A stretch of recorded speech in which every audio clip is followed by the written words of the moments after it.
Hey guys, I'm Pete. For those of you following me on Instagram, I'm Cobb2JZ. Just want to take the time to go over some details today of this car that we have for sale.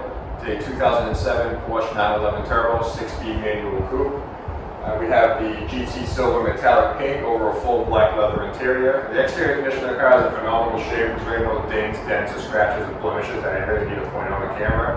The car has 52,000 miles. You can tell it's been taken care of for its entire life. For exterior modifications, we're pretty much all original with the factory chin spoiler, all the way to the factory rear deck lid. We do have a set of aftermarket wheels on the car. I honestly don't know what brand they are, and the tire condition could be better, so I do recommend that whoever does buy the car, let's figure something out. I'd be happy to work with you as far as an upgraded wheel and tire package to get that problem situated. Aside from that, moving on to the car mechanically, this is where it gets good. The original owner reached out to me about a year and a half ago and said, hey Pete, I want to make my car fast, what do you recommend? So I ended up putting together a nice little build list for him, which included, we started with a Sach 2.5 upgraded clutch. Then we focused on the turbo system. We went with upgraded turbos such as the new Garrett ID1300cc turbos. We mounted those on some custom fabricated V-band manifolds, along with utilizing Turbosmart 40mm Wastegates and HKS Boost Controller. From the inlet air temp cooling aspect, we ended up going with DO88 in their big pack setup. So we have the 4.5-inch thick intercoolers with carbon fiber shrouds and their aluminum Y-Pipe connected to the throttle body.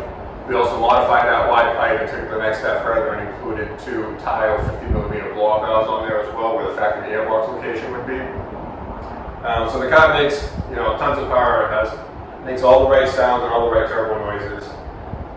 From a fueling standpoint, we ended up going with Injector Dynamics ID1300s, and we're also running a Cobb access port for the Pro Tune on the stock ECU. So whoever buys this car shouldn't have any problem with your local state inspection stickers or anything like that as far as recognizing your computer.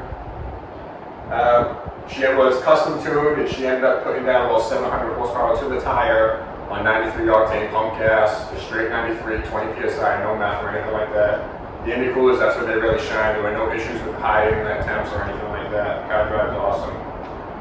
I can go on and on all day, talk about how great the car is, but I think, why don't we go for a ride and we can all hear for ourselves.